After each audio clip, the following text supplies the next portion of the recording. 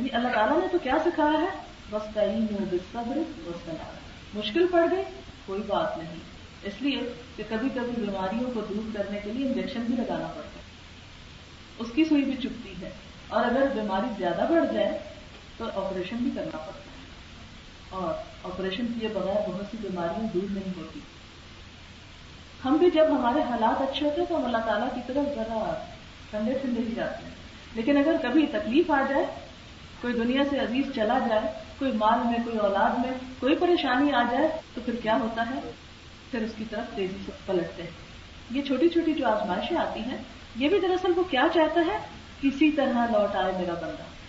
جیسے کہ ایک روایت میں بھی آتا ہے کہ کچھ آ جاتے ہیں اور کچھ لائے جاتے ہیں، کچھ خود چلے آتے ہیں شوق میں اور کچھ کو پکڑ کے لانا پڑتا ہے. تو یہ جو تکلیفیں چھوٹی موٹی آتی ہیں، یہ بھی اللہ تعالیٰ ایسے پکڑ کے لے آتے ہیں. اب تو آ جاؤ، اب تو مانگو گے نا، اب تو جھکو گے، جس میں تمہارا اپنا ہی فائدہ ہے. لہٰذا وہ ہمیں کیا سکھاتا؟ صبر کے ساتھ اور نماز کے ساتھ اس کے آگے جھکو، اس سے مدد مانگو، اور بغیر اس سے کہ کوئی مشکل آئے. وہ ہم سے 5 نمازوں میں کیا منگواتا ہے؟ صرف تجھ سے ہم مانگ، صرف تیری مدد چاہیے ہم کو. اور کیوں نہ صرف اسی کی چاہیے؟ اس لیے کہ وہی تو سب کچھ دینے کا قادر ہے. سب کون ہے؟ انتم الفقراء، سب فقیر، کوئی بادشاہ ہو یا فقیر ہو، کوئی محل میں رہتا ہو یا جھونپڑی میں رہتا ہو، کہیں بھی کوئی ہو، ہر کوئی محتاج. قصہ پڑھا تھا کہیں، مجھے اچھا لگا، آپ بھی سن لیجیے، شاید آپ کو پہلے ہی معلوم ہو. ایک شخص تھا، اسے کچھ ضرورت تھی، تو کسی خلیفہ یا بادشاہ کے پیچھے اس کو تلاش کر رہا تھا. لوگوں نے بتایا کہ وہ اس وقت طواف کر رہا ہے، تو وہیں پہنچ جاؤ، وہاں مل جائے گا تمہیں. وہ شخص اسے ڈھونڈتے ڈھونڈتے جب بادشاہ کو وہاں جا کے دیکھتا ہے تو دیکھتا ہے کہ بادشاہ دار و قطار رو کے اللہ سے مانگتا ہے. تو وہیں اس کے قدم رک جاتے ہیں. کہتے ہیں کہ اگر یہ اللہ سے مانگ رہا ہے تو میں اس سے کیوں مانگنے آیا؟ مجھے بھی اس سے مانگنا چاہیے، مجھے بھی وہ دینے والا ہے، یہ بھی اس کا محتاج ہے. لہذا جب سب محتاج ہیں تو بندوں کی غلامی کو کیا کھائے؟ پھر اس کے آگے کیوں نہ ہاتھ پھیلائے؟ جو خود فرماتا ہے وَإِن مِّن شَيْءٍ إِلَّا عِندَنَا خَزَائِنُهُ، اور کوئی چیز ایسی نہیں جس کے خزانے نہ ہو ہمارے پاس. عِندَهُ مَفَاتِيحُ الْغَيْبِ لَا يَعْلَمُهَا إِلَّا هُوَ، اسی کے پاس غیب کے خزانوں کی کنجیاں ہیں جن کو اس کے سوا کوئی جانتا ہی نہیں. بندوں کو تو چابی بھی نہیں پتا کہ ہے کہاں، تو وہ دیں گے کہاں سے نکال، اور وہ سب کچھ اس کے ہاتھ میں ہے. اور جب ارادہ کرتا ہے کسی چیز کے کہ ہو جا، تو کیا کہتے ہیں؟ کن، بس ہو جا، فیکون، ہو جاتی. اور اگر وہ دیکھتا ہے کہ میرے بندے کے لیے یہ چیز نقصان دہ ہوگی اور بندہ روتا ہے، پکارتا ہے رب دے دے، بالکل ایسے جیسے بچوں کو آپ نے دیکھا ہوگا رو پیٹ کے ماں سے ٹافی چاکلیٹ مانگتے، اور ماں کہتی ہے ان کے کام خراب ہو جائے. لیکن بچہ کیا سمجھتا ہے کہ میری دنیا اور میری ساری زندگی اسی چاکلیٹ کے اندر. کیسے کیسے چیختے اور پکارتے ہیں بچے. پھر ماں کو ترس آ جاتا ہے، کہتی چلو لے لو جاؤ. اسی طرح بہت سی چیزیں ہمیں چاکلیٹ سے بھی زیادہ عزیز ہوتی ہیں زندگی میں، اور ہم چاہتے ہیں ہمیں بس کسی طرح مل جائے، یہ تو ضرور ہی مل جائے. لیکن اللہ تعالیٰ سمجھتے ہیں کہ اگر دے دی بندے کو تو اس سے یہ نقصان اٹھائے، اس کی آخرت بگڑ جائے گی، یہ وہاں نہ خسارہ پا جائے.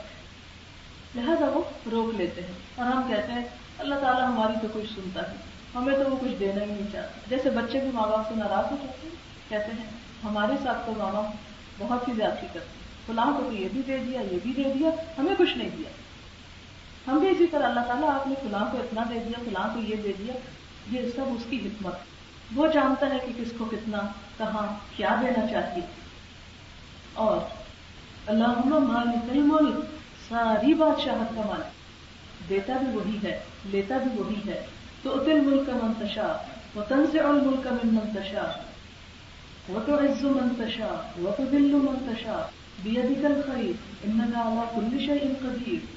تو وہ رب جس کے ہم بندے، جو سب سے بڑا بادشاہ ہے. پھر کیا اللہ تعالیٰ فرماتے ہیں کہ نماز قائم کرتے ہیں، اور پھر ساتھ ہی فرما دی ومن تزکا، جس نے اپنے آپ کو پاک کیا، فانما یتزکا لنفسہ، اپنی ہی خاطر کیا. اللہ تعالیٰ کو کوئی فائدہ نہیں نمازوں کا، نہ سجدوں کا، نہ پاکیزگی کا، نہ ہاتھ منہ دھونے کا، اور نہ روح کو پاک صاف کرنے کا. جو یہ کام کرے گا، جو یہ کوشش اور محنت کرے گا، خود اپنی ذات کو فائدہ پہنچائے گا. اور پھر آپ دیکھیں کہ دنیا میں جتنی بھی چیزیں ہیں نا، سب گندی ہو جاتی. آپ ہر روز گھر کی صفائی کرتے ہیں، 2 دن نہ کریں کیا ہوتا ہے؟ ایسے ویرانی سی نظر آنے لگتی. بیٹھے ہو آپ کہیں بھی آپ کی نظر پڑ جائے تو آج اس کونے کی ڈسٹنگ نہیں ہوئی، کیسی وحشت ہونے لگتی، اپنے آپ سے گھن آنے لگتی کہ کیا ہوا، یہ کیوں رہ گیا مجھ سے. اسی طرح جیسے مادی چیزوں پہ ڈسٹ پڑتی ہے، روح پہ بھی پڑتی، دل پہ بھی پڑتی، ان سب کو بھی پاک صاف کرنے کی ضرورت ہوتی. پھر آپ دیکھیں کہ جو عام معمولی ڈسٹ ہوتی ہے نا روزمرہ کی، وہ تو چھوٹی موٹی جھاڑ پھوٹ سے صاف ہو جاتی ہے. کچھ داغ ایسے ہوتے ہیں جو پانی سے دھل کے صاف ہو جاتے ہیں، کچھ کو صابن لگانا پڑتا ہے، کچھ صابن سے بھی نہیں جاتے، ان کو کیمیکل لگانے پڑتے ہیں. اور اسی طرح ہم جب غلط کام کرتے ہیں تو ہمارے منہ پر بھی ہمارے دل پر بھی داغ پڑتے چلے جاتے ہیں. کچھ گرد کی طرح ہوتے ہیں، پھر وہ ہم نماز پڑھتے ہیں فوراً بھول جاتے ہیں. کچھ ایسے ہوتے ہیں کہ دل کو پانی چاہیے، پھر ہمیں آنسو بہانے پڑتے ہیں، پھر وہ جاتے ہیں. کچھ ایسے ہیں کہ کیمیکل چاہیے، اور کچھ ایسے ہیں کہ جن کو اور بھی زیادہ سخت ہاتھ چاہیے ہونے کی. لہٰذا انسان کو پھر کچھ صدقہ خیرات، کچھ مزید توبہ استغفار، کچھ روزہ، کچھ نماز، کچھ اور کام بھی کرنے پڑتے ہیں. پھر بعض چیزیں ایسی ہوتی ہیں صاف جو آپ خود ہی گھر بیٹھے کر لیتے ہیں، اور کچھ ایسی ہوتی ہیں کہ دوسروں کے پاس لے جانی پڑتی ہیں. کچھ کام ایسے ہوتے ہیں جو ہم تنہائی میں کر لیتے ہیں، اکیلے میں نماز پڑھ سکتے ہیں، لیکن پھر کبھی کبھی کچھ بیماریاں ایسی ہوتی ہیں کہ ہاسپٹل میں بھی ایڈمٹ ہونا پڑتا ہے. لہٰذا کچھ چیزیں ایسی ہیں جو آپ اکیلے بھی کر لیں گے، کچھ کاموں کے لیے آپ کو دوسروں کی مدد بھی چاہیے. جب انسان جسمانی بیمار ہوتا ہے تو ڈاکٹر کے پاس جاتا ہے، جب روحانی بیماریاں آ جاتی ہیں تو پھر نیک لوگوں کی صحبت چاہیے، اللہ والوں کے پاس بیٹھنے کی ضرورت ہوتی ہے، ان کی مجلس اختیار کرنے کی ضرورت ہوتی ہے، پھر مل جل کے اللہ کا ذکر کرنے کی ضرورت ہوتی ہے، پھر اس کی کتاب کو پڑھنے سمجھنے کی ضرورت ہوتی ہے. اور اللہ تعالیٰ کے کچھ فرشتے ایسے ہیں کہ گلیوں بازاروں میں گھومتے پھرتے ہیں اور ایسے لوگوں کی تلاش میں رہتے ہیں جو اللہ تعالیٰ کا ذکر کر رہے ہیں. پھر جب وہ دیکھتے ہیں کسی مجلس کو کہ لوگ کر رہے ہیں اکٹھے بیٹھ کے اس کو یاد دینی، ایک دوسرے کی مدد کر رہے ہیں، پھر وہ سب کو بلانے لگتے ہیں، پھر سارے جمع ہو جاتے ہیں، آسمان تک پھیل جاتے ہیں، حتیٰ کہ آسمان کے فرشتے امڑ کر انہیں دیکھنے لگتے ہیں کہ یہ ہو کیا رہا ہے، کہاں یہ سب جمع ہو گئے. تو پتہ چلتا ہے کہ وہ اللہ کو یاد کر رہے تھے، اس کا دین سیکھ سکھا رہے تھے. اور پھر جب وہ سب مجلس ختم ہوتی ہے، فرشتے اللہ تعالیٰ کے پاس وہ عمل لے کے پہنچتے ہیں. اللہ تعالیٰ پوچھتے ہیں میرے بندے کیا کر رہے ہیں، حالانکہ وہ خود خوب جانتے ہیں، فرشتے سے بتاتے ہیں. اور پھر اللہ تعالیٰ کہتے ہیں تم گواہ رہنا، میں نے ان کو معاف کر دیا، میں نے انہیں بخش دیا، میں نے انہیں دھو ڈالا، میں نے ان کو صاف کر دیا. اتنے میں ایک فرشتہ عرض کرتا ہے یا رب وہاں ایک ایسا شخص بھی تھا جو اس نیت سے نہیں آیا تھا، بس ایسے ہی آ گیا تھا دیکھنے کے لیے کہ کیا ہو رہا ہے. اللہ تعالیٰ فرماتے ہیں وہ ایسی مجلس ہے جس میں اس طرح آ جانے والا بھی بد نصیب نہیں ہوتی، میں نے اس کو بھی بخش دیا. وہ بھی ساتھ ہی شامل ہے کہ جن کے ساتھ بیٹھ جانے والا، جن کے پاس سے گزرنے والا بھی خوشبو کے جھونکے سے محروم نہیں رہتا. لہذا جہاں ہم تنہائی میں اس کی عبادت کرتے ہیں، اس کو یاد کرتے ہیں، وہاں کبھی کبھی مجلسوں میں بیٹھ کر بھی اس کا ذکر کرنا چاہیے. جیسے ایک صحابی نے کسی دوسرے سے کہا وہ ایک لمحے کے لیے ایمان لے آئے، تو وہ کچھ خفا ہو گئے کہ میں تمہیں بے ایمان نظر آتا ہوں کہ کیسے آؤ ایمان لے آئے. تو وہ حضور صلی اللہ علیہ وسلم کے پاس شکایت لے کے پہنچ گئی کہ یہ بڑی عجیب بات کیا ہے. تو آپ مسکرا دیا، آپ نے فرمایا ہاں یہ چاہتا ہے کہ آؤ مل بیٹھ کے اللہ کی باتیں کریں. اس لیے کہ جس کی آپ بات نہیں کرتے، جس کو آپ یاد نہیں کرتے، وہ آہستہ آہستہ ذہن سے نکلنے لگتا ہے. آپ دیکھیں کہ جن لوگوں سے آپ روز ملتے ہیں ان سے محبت بڑھنے لگتی ہے، اور آپ کو اپنی اولاد سے کتنی محبت ہوتی ہے، لیکن جب امریکہ پڑھنے چلی جاتی ہے تو کچھ عرصے کے بعد ذہن سے محب ہونے لگتی ہے. اور وہ جو قریب ہوتے ہیں وہ روزمرہ کے تعلق کی وجہ سے زیادہ پیارے رہتے ہیں. تو یہ ایک قدرتی بات ہے، یہ نہیں کہ ان کی محبت کم ہوتی، لیکن فرق پڑ جاتا ہے. آپ دیکھیں کہ آپ کے بہت سے بہن بھائی ہوں گے جو دوسرے شہروں ملکوں میں رہتے ہوں گے، لیکن وہ ہمسائے جو آپ کے نیکسٹ ڈور رہتے ہیں، وہ کلیگ جن سے آپ روز ملتے ہیں، ان کے خوشی غم میں آپ زیادہ شریک ہوتے ہیں بنسبت ان کی خوشی غم میں. تو یہ قدرتی طور پر فرق ہو جاتا ہے. بہت زبردست آیات ہے یہ سورۃ فاطر کی. آپ کسی وقت گھر میں بھی ان کو قرآن پاک کو کھول کے ضرور دیکھیے اور خود بھی غور کیجیے، کیونکہ اللہ تعالیٰ نے آپ سب کو بہت اچھی سمجھ عطا فرمائی ہے. فرمایا وَمَا يَسْتَوِي الْأَعْمَى وَالْبَصِيرُ، اندھا اور دیکھنے والا برابر نہیں ہوتے، دونوں میں بہت بڑا فرق ہے. کیا فرق ہوتا ہے آپ سب جانتے ہیں، لیکن یہاں اندھے سے مراد کون ہے؟ وہ جسے اپنے رب کی معرفت ہے، جو اس کے دین سے اندھا ہے، جو اس کی ہدایت سے اندھا ہے، جو اس کے پیغام سے اندھا ہے. اور دیکھنے والا تو سب ہے، لیکن جس نے اس کو دیکھا. یہ نہیں کہ اس کو کوئی اس طرح دیکھ سکتا ہے کہ سورۃ الانعام میں آتا نا کہ لا تدرکہ الابصار، نگاہیں اس کو نہیں پا سکتی، کوئی اس کو یوں نہیں دیکھ سکتا سامنے. لیکن وہ جیسے انسان کا ایک درجہ ہے نا کہ اللہ کی عبادت ایسے کرو جیسے تم اس کو دیکھ رہے ہو. تو ظاہر ہے ویسے تو کوئی نہیں دیکھ سکتا، لیکن اس دیکھنے کا کچھ معنی ہے. وہ کیا کہ تم اس کو محسوس کرو، اور وہ جب ہی محسوس ہوتا ہے جب دل کے اندر. اگر وہ یہاں نہ ہو تو کہیں بھی محسوس نہیں ہوتا ہے، کیونکہ جو دل کی کیفیت ہوتی وہی باہر کی ہوتی. اگر آپ اداس ہو تو لگتا ہے سارا شہر اداس ہے، لیکن اگر آپ کے اندر وہ روشنی ہے، اگر آپ کے اندر وہ حرارت ہے، تو آپ کو ہر جگہ، ہر چیز میں، پھولوں میں بھی اور پتوں میں، ہواؤں میں اور موسموں میں، سورج میں اور روشنی میں، ہر جگہ وہی نظر آئے. کوئی موقع پھر ایسا نہیں ہوگا کہ اس کی یاد نہ آئے. پھر وَلَا الظُّلُمَاتُ وَلَا النُّورُ، اندھیرے اور روشنی بھی برابر نہیں. یہ اندھیرے کیا چیز ہے؟ اندھیرا اس کی معرفت سے، اندھیرا اس سے جس نے ہمیں پیدا کیا. آپ دیکھیں کہ چھوٹی سی مثال میں کہ اگر کوئی شخص اپنی ماں کو نہ پہچانتا ہو تو اس کے بارے میں آپ کیا کہیں گے؟ ایسا بد نصیب ہے کہ ماں کو نہیں پہچانتی. بعض بچے ایسے تھے نا چھوٹے بچپن میں ان کی ماں فوت ہو جاتی، تو جب بڑے ہو جاتے ہیں تو ساری عمر رشتے دار ترس کھاتے رہتے ہیں اس کو دیکھ دیکھ کر، ہائے بیچارہ اس نے تو ماں کی شکل ہی نہیں دیکھی. لیکن ان پہ کوئی ترس نہیں کھاتا جو اپنے رب کو نہیں پہچانتا. ان پہ ہمیں کبھی بھی نہیں خیال آیا کہ ہائے بیچارے کہ انہیں اپنے رب کا ہی نہیں پتا، اپنے پیدا کرنے والے اور اپنے پالنے والے اور جس کا یہ کھاتے ہیں اور جس کے دیے ہوئے پہ یہ جی رہے ہیں اسی کو نہیں پہچانتے. تو ان کے لیے بھی ہمدردی ہونی چاہیے، ان کے لیے بھی دل میں محبت ہونی چاہیے، اور ان کو بھی اس طرف لانے کی کوشش کرنی چاہیے. اور روشنی سے مراد کیا ہے؟ روشنی دراصل اللہ تعالیٰ نے اپنے آپ کو بھی نور فرمایا، جسے سورۃ النور میں آتا ہے اللہ نور السماوات والارض. اصل نور کیا ہے؟ کہ سورج کی روشنی، یہ لائٹس کی روشنی مراد نہیں ہے، یہ اللہ تعالیٰ کی وہ روشنی کہ جس سے وہ اپنے بندوں کو ہدایت دیتا ہے. فرمایا کہ جو اس کی روشنی میں چلتے ہیں وہ، اور جو اندھیروں میں بھٹک رہے ہیں، جو اس سے بیگانہ ہیں، جو اس سے بے خبر ہیں، وہ برابر نہیں ہوتے. وَلَا الظِّلُّ وَلَا الْحَرُورُ، ٹھنڈی چھاؤں اور دھوپ بھی برابر نہیں ہوتے. وَمَا يَسْتَوِي الْأَحْيَاءُ وَلَا الْأَمْوَاتُ، زندہ اور مردے بھی برابر نہیں ہوتے. حالانکہ دیکھنے میں کیا انسان ہے، وہی ناک، آنکھیں، کان، دل، دماغ اس کے اندر موجود ہوتا ہے جب انسان کی نئی نئی روح نکلتی ہے، لیکن بہت بڑا ڈفرنس ہوتا ہے. لوگ اس کے سر پہ چیخ پکار کریں وہ کوئی جواب نہیں دے سکتا، وہ دیکھ نہیں سکتا، وہ سن نہیں سکتا کہ مقابلہ کیوں کیا جا رہا ہے. کون ہے زندہ؟ وہ جن کے دل زندہ ہے. اور مردہ کون؟ جن کے دل مر چکے. لیکن دل کے ختم ہونے سے تو موت آتی ہے، جو دل نہیں کام کرتا. تو یہ دل کون سا دل؟ جس میں اللہ کی محبت ہو، اللہ کا احساس ہو، اللہ تعالیٰ کی پہچان ہو. وہ آئینہ جس میں اس کا عکس نظر آتا ہو. اور وہ جس کا دل پتھر ہو چکا ہو، سیاہ ہو چکا ہو. یہ دونوں ایک جیسے کیسے ہو سکتے ہیں؟ وہ دل کی تو کیفیت ہی مختلف ہے. وہ جس دل میں خدا ہے اور وہ دل جس میں وہ رب نہیں ہے، بہت بڑا فرق. ایک آباد اور ایک ویرانہ ہے. اور پھر فرمایا ان اللہ یسمع من یشاء، جسے اللہ چاہتا ہے سنواتا ہے. اور وہ کس کو چاہتا ہے؟ جو سننا چاہتا ہے. اور جو سننا نہیں چاہتا وہ زبردستی اس کو نہیں سنواتا. وما انت بمسمع من فی القبور، اور جو قبروں میں دفن ہے آپ ان کو سنوا نہیں سکتے. یہ کس کو تشبیہ دی گئی؟ مردوں سے. وہ لوگ جو اپنی ذات کے خول میں، اپنی خواہشات کے خول میں، شیطان کے فریب میں اور غفلتوں کے سایوں میں مدفون ہیں، دبے ہوئے ہیں، ان کو کوئی نہیں سنوا سکتا جب تک کہ وہ ان کو ایک ایک کر کے اتارے نہ.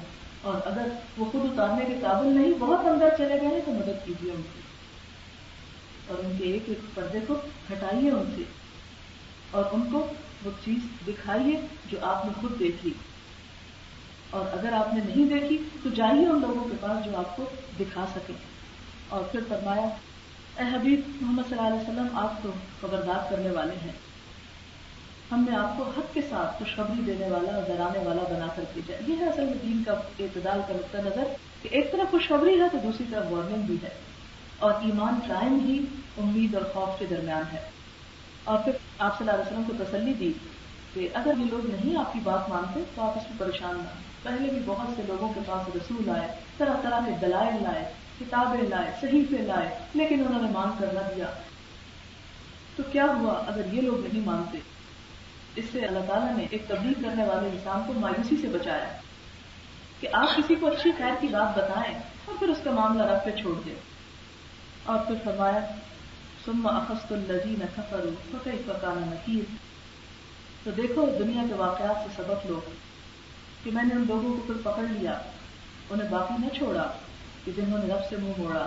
دیکھو میری پکڑ کیسی سخت تھی. لہذا اس سے پہلے کہ اللہ تعالیٰ ہمیں اس میں پکڑ لے, اس سے پہلے کہ وہ ہم سے اپنا حق زبردستی مانگ لے, ہمارے لیے موقع ہے, وقت ہے, زندگی ہے, چانس ہے کہ ہم اپنے شوق سے اس کی طرف پلٹ آئیں. اور اسی کے ساتھ ہی میں اپنی بات کا اختتام بھی کرنا چاہوں گی. دعا کر لیتے ہیں. سبحان اللہ والحمد للہ ولا الہ الا اللہ واللہ اکبر ولا حول ولا قوة الا باللہ العلی العظیم. اللهم صل على محمد وعلى آل محمد كما صليت على إبراهيم وعلى آل إبراهيم إنك حميد مجيد. اللهم بارك على محمد وعلى آل محمد كما باركت على إبراهيم وعلى آل إبراهيم إنك حميد مجيد. ربنا آتنا في الدنيا حسنة وفي الآخرة حسنة وقنا عذاب النار. ربنا لا تزغ قلوبنا بعد إذ هديتنا وهب لنا من لدنك رحمة إنك أنت الوهاب. اللهم لا مانع لما أعطيت ولا معطي لما منعت ولا ينفع ذا الجد منك الجد. يا حي يا قيوم برحمتك نستغيث. اللهم إنا نسألك من الخير كله عاجله وآجله ما علمنا منه وما لم نعلم. اللهم إنا نعوذ بك من شر كله عاجله وآجله ما علمنا منه وما لم نعلم. لا إله إلا الله أنت الحليم الكريم. سبحان الله رب العرش العظيم والحمد لله رب العالمين. رب نسألك موجبات رحمتك وعزائم مغفرتك والغنيمة من كل بر والسلامة من كل إثم. لا تدع لنا ذنبا إلا غفرته ولا هما إلا فرجته ولا حاجة هي لك رضا إلا قضيتها يا أرحم الراحمين.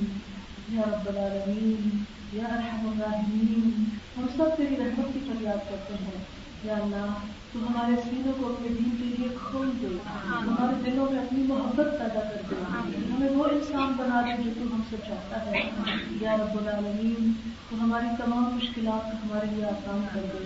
یا اللہ ہمارے نفس کے اندر جو ہمیں مشکلات پیش آتی ہیں انہیں آسان کر دے. یا رب العالمین تو ہمیں اپنی اطاعت کی توفیق دے. یا اللہ ہماری اولاد کو ہمارے آنکھوں کی ٹھنڈک بنا دے, ہمیں دین و دنیا کی کامیابی عطا فرما. یا اللہ تو ہمارے والدین پر اپنی رحمت فرما. یا اللہ تو ہمارے تمام عزیز و رشتہ داروں کی مشکلات آسان کر دے. یا اللہ اس محفل میں جن لوگوں نے شرکت کیا ان کا آنا قبول فرما. یا اللہ جنہوں نے اس کا اہتمام کیا ان کے لیے اس کو صدقہ جاریہ بنا. یا اللہ جو کچھ ہم نے سیکھا ہے اس کو قبول فرما, ہمیں عمل کی توفیق دے. اگر ہم سے کوئی بات غلط ہو گئی ہو تو ہمارے علم کی اصلاح کر دے, ہمیں سیدھا راستہ دکھا, اپنی محبت عطا کر دے. اپنی محبت ہمیں ہر چیز سے زیادہ عزیز کر دے. یا اللہ تو ہمیں اپنے قرب نصیب فرما. یا اللہ تو پاکستان میں ایک روشن پاکستان بنا. یا اللہ ترقی یافتہ پاکستان بنا. یا رب العالمین اس دنیا کے لیے بہترین مثال بنا دے. یا اللہ یہاں سے ہر طرح کی غربت, بیماری, افلاس دور کرنا. ربنا تقبل منا انك انت السميع العليم وتب علينا انك انت التواب الرحيم. وصلى الله تعالى على خير خلقه محمد وعلى آله وأصحابه وأهل بيته أجمعين برحمتك يا أرحم الراحمين. إلهي آمين. سبحانك اللهم وبحمدك نشهد أن لا إله إلا أنت نستغفرك ونتوب إليك. والسلام عليكم ورحمة الله وبركاته.